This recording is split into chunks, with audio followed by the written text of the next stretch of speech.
బెల్లంకొండ మండలం గంగిరెడ్డిపాలెం గ్రామానికి చెందిన 200 కుటుంబాలు వైసీపీని వీడి సర్పంచ్ ఆసుల జగన్ గారి ఆధ్వర్యంలో తెలుగుదేశం జనసేన ఉమ్మడి కూటమిలో చేరారు. వారికి కండువా కప్పి తెలుగుదేశం జనసేన ఉమ్మడి కూటమిలోకి ఆహ్వానించిన పెదకూరపాడు నియోజకవర్గ తెలుగుదేశం జనసేన బీజేపీ పార్టీ ఉమ్మడి అభ్యర్థి భాష్యం ప్రవీణ్ మరియు జనసేన ఇన్ఛార్జ్ ఎర్రంశెట్టి రామకృష్ణ.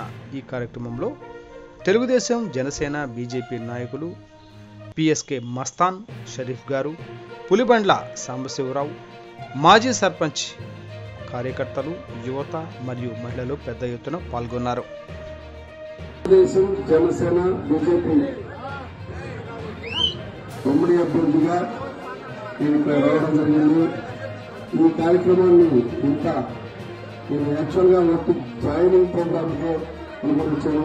దీన్ని ఒక ప్రత్యేకమైన ప్రోగ్రాంగా అనుమతించారు జగన్ గారు. మే 13వ తారీఖు జరగబోయే ఎలక్షన్లో ప్రతి ఒక్కరూ సైకిల్ గుర్తుపై